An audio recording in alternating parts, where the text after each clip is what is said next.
Councilmember Jose Huizar. This is the Planning and Land Use Management Committee. Been joined by Councilmember Gilbert Cedillo. Present. And if we could go to item number 5, Director's Report, we'll note and file. Item number 1, we will continue to 10-7-14 per the Council District. And item number 2 is, can we do item number 2, please? Sure. Councilman, item 2 is a Planning Department report in response to a Huizar motion relative to making amendments to the Colorado specific plan. Hi. Welcome. Thank you, Honorable Plum Committee Chair and members. My name's Heidi Urita Lopez. I work in the LA City Planning Department, and I supervise the East Unit in our long-range policy planning.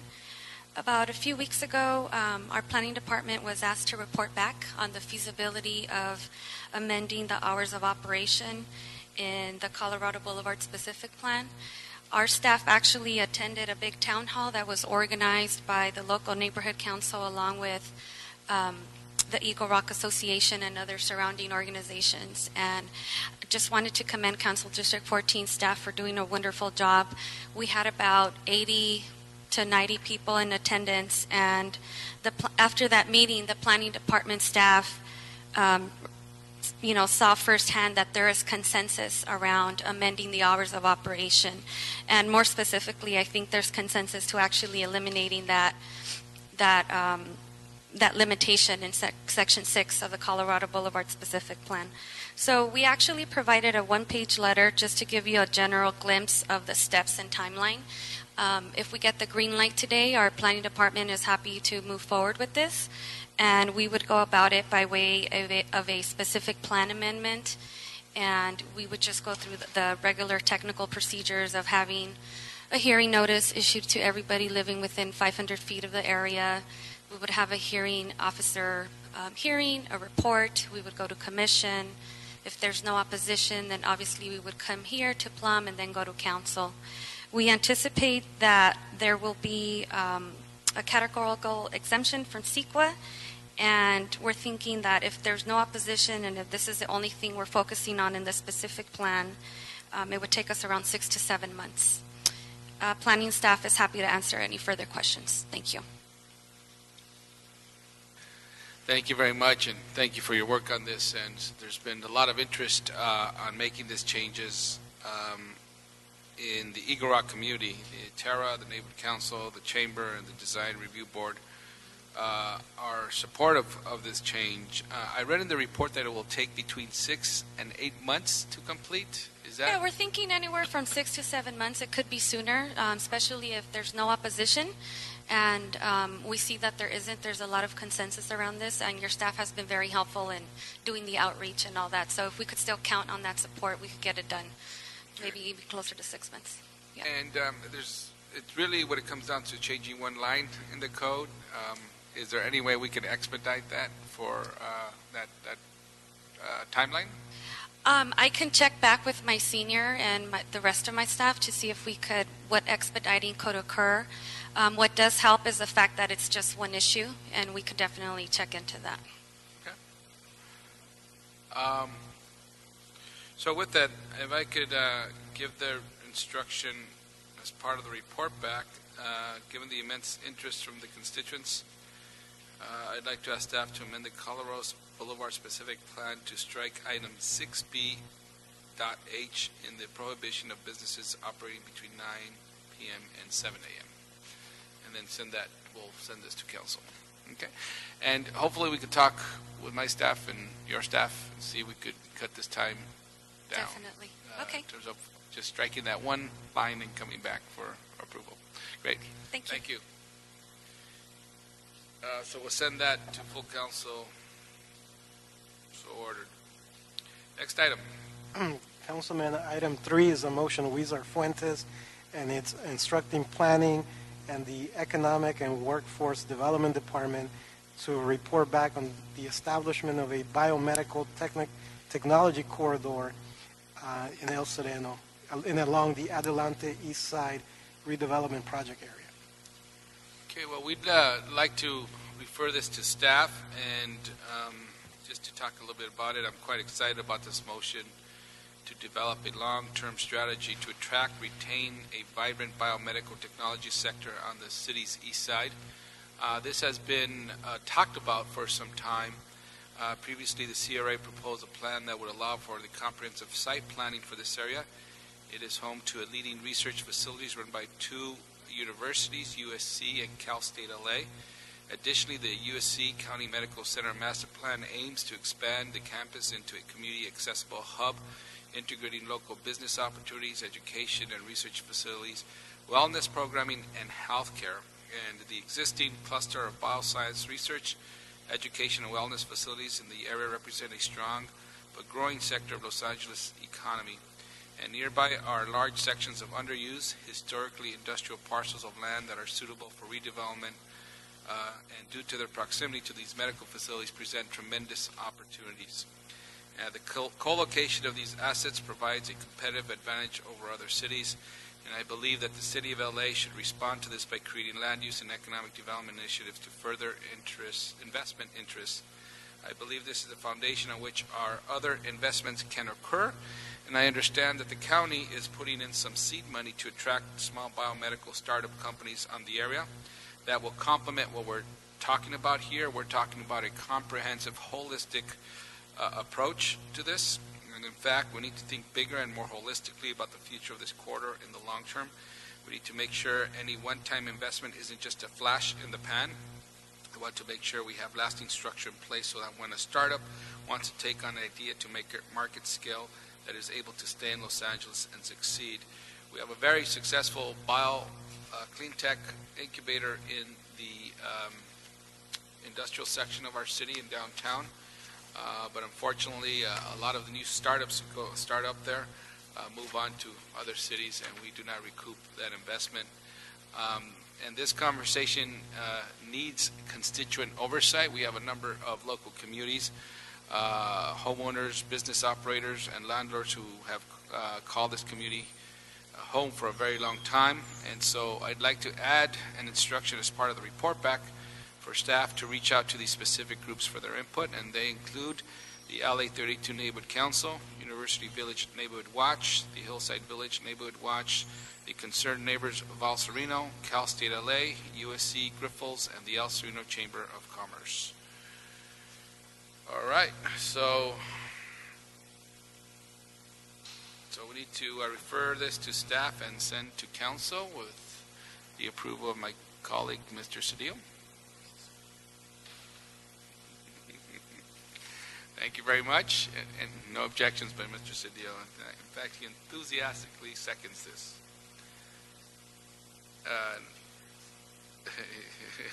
Next item. Item 4, Councilman, is an appeal by the Bel Air Homeowners Alliance. They're appealing the determination of the Board of Building and Safety Commissioners approval of an application to export 29,474 cubic yards of earth at 10697 West Soma Way in CD5. Good afternoon.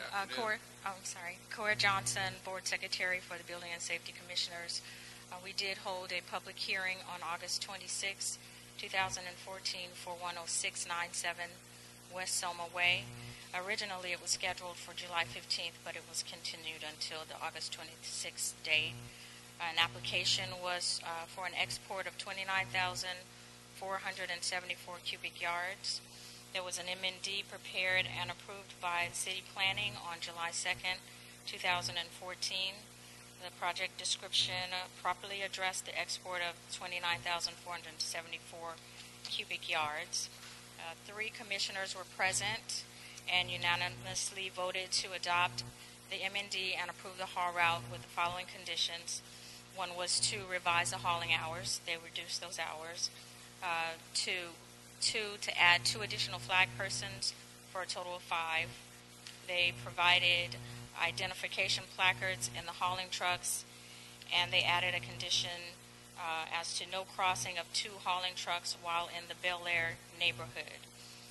There were expressed concerns with the narrowness of the streets, the hillside streets, environmental effects that were not properly mitigated, speed limit of the hauling trucks, continuous construction going on at the same time. However, Jeff Napier, an LADBS inspector, looked at the cumulative effect of the hauling activity in that area.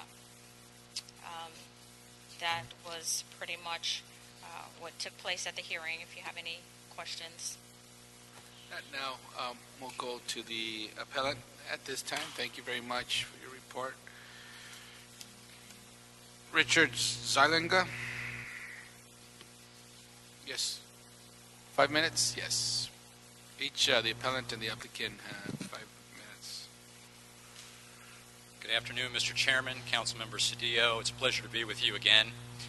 My name is Richard Zeilinga, and I represent the appellant, the Bel Air Homeowners Alliance. We're here to oppose the haul route permit because it is an example of issuing a haul route permit to yet another massive home in the hills of Bel Air, masquerading as a single-family home. In fact, it's 40,000 square feet in size as compared to the home that's there now, which is 3,799 square feet in size. Why does that matter in terms of impacts? They're not building this home on a flat lot. They're building it on a steep hillside, which they admit is a landslide hillside, that they have to export. What is that export? The permit says 29,474 cubic yards. Our expert says it's actually closer to 50,000 cubic yards when you include the 270 cement soldier piles, 100 feet deep, that they have to put into this hillside. Whether it's 29,000 or almost 50,000, the number of truck trips is still massive. Even at 29,000 cubic yards, that's 6,000 truck trips in and out of the project site.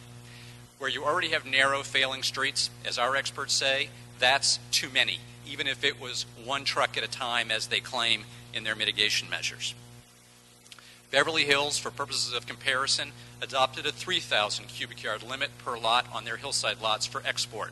This one project is either 29,000 at the low end or 50,000 at the high end. But this appeal, as I'm sure you understand, is about more than one house.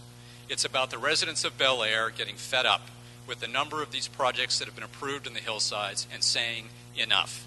We hope to persuade you through persuasion here today, but if not, by a lawsuit if necessary. And as I said last week, if our appeal is not granted tomorrow by the council, then we have no choice but to file tomorrow afternoon in the Superior Court. Okay, there's two parts to this appeal. There's the violation of the California Environmental Quality Act, and then there's the violation of the city's own haul route permit ordinance. As to the first part, the California Environmental Quality Act, our letter to the board, our August 25th letter, laid out 18 pages of fair arguments of environmental impact. That was Exhibit A to the appeal in front of you. Exhibit B to the appeal in front of you is this notebook, which you have in electronic form, containing all of our exhibits in support of our fair arguments, many of which are expert opinion letters, Exhibits B through V in this notebook. For someone to say we haven't presented substantial evidence in support of our fair arguments is just nonsense. What's the legal standard here? The legal standard is stacked in our favor. It's really a stacked deck in our favor where the city chooses to do a negative declaration instead of an environmental impact report. Basically, if we present a fair argument of an impact and we have some evidence to support it, including an expert, for example, that's the end of the story, end of the question. The law commands that an EIR be prepared at that point, and that's what we have done here today. The California Supreme Court has repeatedly said that there is a strong legal presumption in favor of requiring environmental impact reports. Whenever we meet that standard, or even where it's just a close call, the city is commanded to prepare an environmental impact report. What did Mr. Kalachian say in the letter that he submitted to you yesterday? And by the way, we weren't copied on. We found it by accident on the city's website this morning. In his letter, he says in the very first paragraph that we to submit any comments or evidence concerning the negative declaration until we file this appeal. That's just absolutely false. And you know it's false because this notebook contains our 18-page comment letter and all of our evidence that was submitted to the board below. So he starts off his letter, frankly, with a dud. On the second page of his letter, he claims that there would be a regulatory taking if you went our way on this appeal. In other words, he's threatening the city that there'll be a lawsuit for a takings claim if you grant our appeal. Again, That's absolutely wrong. There is no basis for a takings claim if this city says prepare an environmental impact report. It's simply saying we're not going to get to approving your permit until we look at all the environmental impacts through that environmental impact report. No case says, and he certainly hasn't cited one saying, that if you order an EIR, there is some type of takings claim against the city. His next point in his letter on page 2 is probably the most important, because his whole opposition is based upon this point in his letter. He says, and I quote, all of the Alliance's evidence is predicated on the fact that the MND did not calculate the correct cubic yards of hauling, close quotes. In other words, he's saying that all of our experts assume the higher 50,000 cubic yard number, which our experts say it is, rather than the 29,000 number in the permit. That's absolutely false. The notebook in front of you, Mr. Chairman, has some green tabs. And those, was that 5 minutes, or did you set it for 5 minutes. Yeah, if you could just wrap up your thought or your sentence, please. The green tabs in front of you in that notebook are the expert opinions that we've submitted. And I've tabbed the pages where they assume the lower number, 29,000, not 50,000, which means their analysis is not wrong. It's based upon the city's permit. It's in that notebook right in front of you there. Yeah. And the other exhibit that you have in front of you is one page that's highlighted in yellow, and it says that where there's a conflict in experts over an issue, an EIR must be prepared, shall be prepared. In this case, if Mr. Kalation argues that his expert disagrees with something, an EIR is required. Thank you very much. Thank you very much. Okay, the applicant rep, Edgar Kalasian.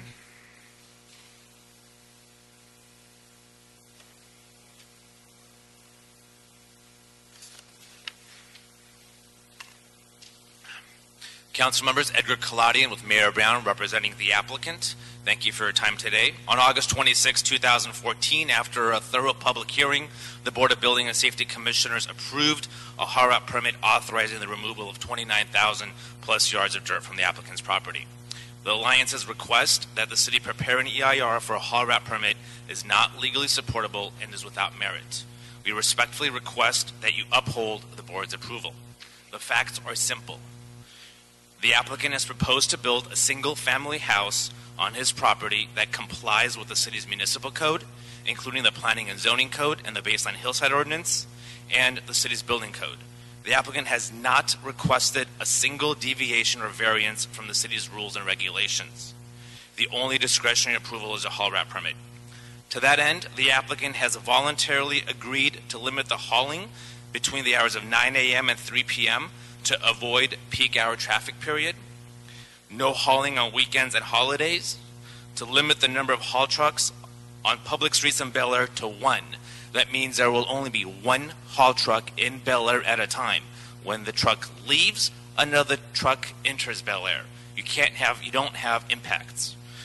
And to limit the duration of the hauling activity to 180 days. In addition, we understand that Council District 5 has submitted a request to this committee to lower the grading threshold to 25,000 cubic yards and to require the applicant pay for a building inspector to be on site during all grading activities to ensure that the applicant complies with the city's regulations. We are more than happy to comply with this request. These restrictions create an extremely conservative method of removing dirt from the property, which mitigates all potential impacts. In 1982, the city issued a notice of comply to the previous property owner because the property is underlain by a large, deep-slated landslide. In order for the applicant to develop a single-family house on the property, the applicant must first remediate the landslide to bring the property into conformance with the building codes. This grading is not because we want a larger house. This grading is required to remediate the landslide and bring the property to current city codes. In fact, the Alliance's own geologist, Layton & Associates, agrees with our proposal on how to stabilize the property. Page 2 of their own report states, remediation of the landslide as presented is a reasonable approach to provide hillside stabilization. Therefore, pursuant to the city's regulations, the applicant is required to remove the dirt to build a single-family house. And the city's refusal would potentially endanger the homeowners below and adjacent to the landslide area. The Alliance has failed to raise a fair argument supported by substantial evidence that the city must prepare an EIR for this HARAP permit. In evaluating whether substantial evidence supports a fair argument that a project may have a significant impact on the environment, the city must base its determination on the entire record. Arguments, speculation, unsubstantiated opinion or narrative, clearly inaccurate or erroneous evidence, and evidence that is not credible do not constitute substantial evidence. The Alliance's evidence is predicated on the incorrect assumption that the MND did not calculate the correct cubic yards of hauling. However, the MND conservatively analyzed over 4,000 extra yards of hauling. We're really hauling 25,000 cubic yards. We analyzed 29,000 to be conservative. And that is not the only issue we have raised. For example, their traffic study relies on road design standards based on Orange County standards. Now, granted, the traffic engineer is from Orange County, but we are in the city of Los Angeles, and the city does have its own rules and regulations that they should have relied on. Orange County standards are not substantial evidence in Los Angeles. In order to ensure that the environmental analysis was conservative, we analyzed 44 extra cubic yards of dirt. The Layton report, without an understanding of the proposed development, states that the total combined earth volume can be up to 50,000 cubic yards. Layton is incorrect. Their arguments rely on this number generally, and all those arguments are simply incorrect. For the Alliance to claim that the project would require almost 50,000 cubic yards of hauling is flat out wrong. And for them to further insinuate that the city will not enforce its conditions to only 25,000 cubic yards and limit the grading to that is unfounded attack on everyone that works in this building. At the end of the day, you have a property owner that wants to build a single-family house on his property, a house that complies with all of the city's rules and regulations. You have a property owner that has agreed to comply with all of the conditions that the community's real representatives, the Bel Air Association, has requested, which is why the Bel Air Association has submitted a letter in support of this project. Based on the record in front of you today, we respectfully request that you recommend approval of the haul route permit and adoption of the MND. Thank you. Thank you. Sean Bayless, Council District 5.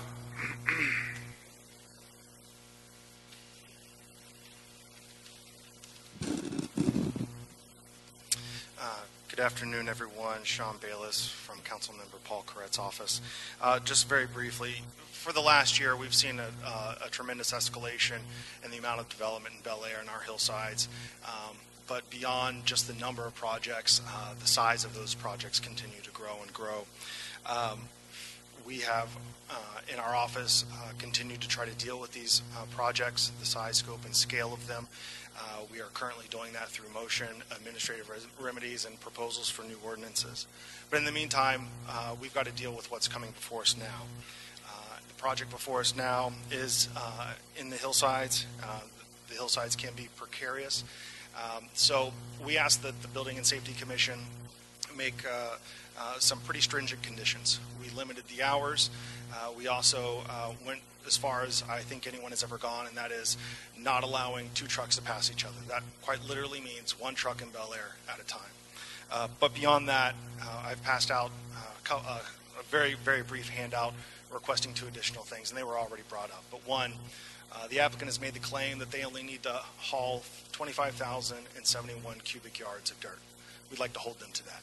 We'd ask that this be approved at 25,071 cubic yards of dirt. Additionally, we would ask that a deputy grading inspector be put on the site to make sure that all conditions with the haul route are approved, all safety measures are adhered to, and that the grading numbers stay true. That's our statement. Great, thank you. And so you presented these in this. Okay, that's fine. Thank you. Thank you. All right, so we have before us additional conditions proposed by Council District 5. One, that the project approval allow for no more than 25,071 cubic yards of earth removal in lieu of the 29,000.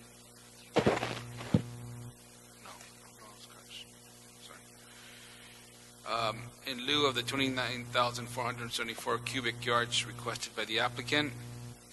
Number two, a deputy grading inspector be present during the grading and removal of the 25,071 cubic yards of earth to ensure the safe removal or earth and full compliance with the haul route conditions.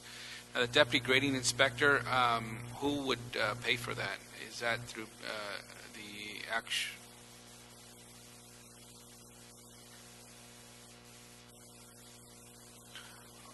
Our city resources are limited, so Our intention for that would be the applicant pays that. the applicant agrees to that? Yes? Okay, and then on your first one, the reasoning is that the applicant or the appellant has acknowledged that only 25,071 cubic yards of earth removal is necessary. Right. The applicant's September 29th letter states that they only need 25,071 cubic yards of earth to be removed from the site. Okay, good. Okay, thank you. So with that, any questions or comments? Okay, well, I'll move that